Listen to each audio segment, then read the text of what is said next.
खूबसूरत कंट्रीज में से एक है, जो कि इंडिया से 7,860 किलोमीटर की फ्लाइट की दूरी पे पड़ता है। आज आपको मैं स्पेन के बारे में कुछ ऐसी बातें बताऊंगा जो शायद आप लोग नहीं जानते। स्पेन का ऑफिशियल नाम किंगडम ऑफ स्पेन है और यहाँ की कैपिटल मैड्रिड है। तो यहाँ का कुल एरिया 5,05,990 वर्ग किलोमीटर एरिया में फैला हुआ है। अगर इसको कंपेयर करें हमारे इंडिया के राजस्थान और उड़ीसा, इन दोनों के क्षेत्रफल को मिलाकर उससे थोड़ा ज्यादा है। स्पेन का बॉर्डर पुर्तगाल, मोनाको, अंडोरा और फ्रांस के साथ मिलता है। स्पेन पूरी दुनिया का 91 नंबर का सबसे बड़ा देश और पॉपुलेशन के हिसाब से यूरोप का तीसरे नंबर का सबसे बड़ा देश है, जिसकी जनसंख्या आज के टाइम में 4 करोड़ 80 लाख के आसपास है। 1 जनवरी 1968 में स्पेन को यूनियन संघ का एक मेंबर मान लिया गया था। स्पेन के अंदर 76% लोग क्रिश्चियन है और बाकी 2% लोग अन्य धर्मों को मानते हैं और बाकी बचे हुए लोग किसी भी धर्म को नहीं मानते। स्पेन दुनिया की 13वीं सबसे बड़ी अर्थव्यवस्था और यूरोपियन संघ की 5वीं सबसे बड़ी अर्थव्यवस्था है। स्पेन यूरोपियन संघ में पहली बार पेश किए जाने के बाद स्पेन ने 1999 में यूरोप में मुख्य रूप से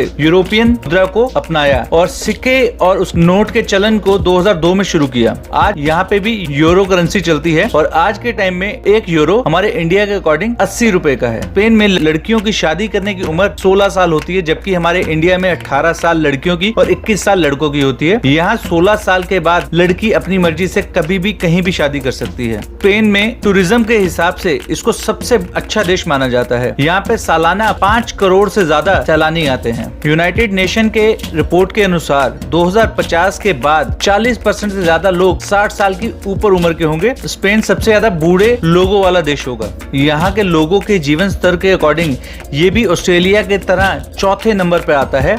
यहाँ के लोगों की औसतन उम्र 82 साल के आसपास है। स्पेन में बुल फाइटिंग बहुत ही मशहूर है। यहाँ के अक्सर कई त्योहारों पे बुल फाइटिंग देखने को मिलेगी। कई कलाकार इस दौरान घायल भी हो जाते हैं। स्पेन में पिछले 10 सालों के अंदर अंदर जितने भी बिजनेस शुरू किए गए हैं उसमें से 40% बिजनेस की मालकिन वहाँ की महिलाएं हैं। 11वीं सदी में पूरे स्पेन पर मुसलमानों का राज था। सन 1238 में कई छोटे छोटे राज्यों ने मिलकर इन मुसलमानों के खिलाफ युद्ध शुरू करा। कुछ ही दशकों में स्पेन में ज्यादातर हिस्सों में मुसलमानों से आजादी करवा ली। सन 1502 में स्पेन शासन ने मुसलमानों के खिलाफ एक आदेश जारी किया। उस आदेश में उन्होंने बोला कि वहाँ पे जो रहने वाले बचे हुए मुस्लिम हैं, या तो उनको ईसाई धर्म अपनाना पड़ेगा या उनको स्पेन छोड़ना पड़ेगा। स्पेन का राष्ट्रीय खेल फुटबॉल है, लोकप्रिय खेल है। इस देश ने साल 2010 में पहली बार फीफा वर्ल्ड कप जीता था। यहाँ पे एक टमाटो बैटल होती है, जो कि एक दूसरे पे टमाटर को मारकर अपने खेल को प्रदर्शन किया जाता है।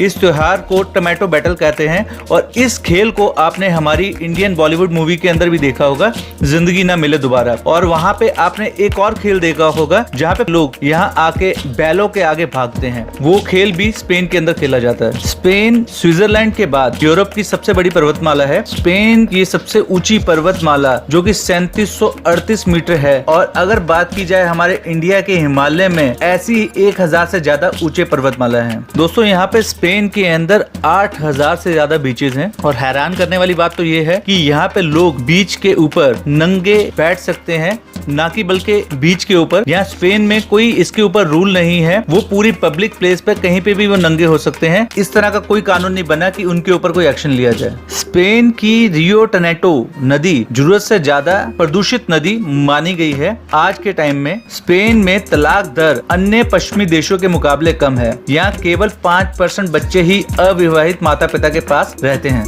यूरोप का पहला ऐसा देश है स्पेन, जहाँ पर पब्लिक प्लेस पे धूम्रपान करने पे सजा है, जुर्माना है। 90% से ज्यादा स्पेनिश लोग ईसाई धर्म की शाखा रोमन कैथोलिक को मानते हैं। 1936 से लेके 1939 के बीच हुए स्पेन गृह युद्ध में करीब 5 लाख से ज्यादा लोग मारे गए थे। स्पेन में सबसे ज्यादा स्पेनिश और इंग्लिश भाषा बोली जाती है। स्पेन का राष्ट्रीय पशु सांड है। दोस्तों स्पेन के अंदर एक 47 मंजिला इमारत है, जिसके अंदर कोई लिफ्ट नहीं है। उसके ऊपर चढ़ने के लिए सीट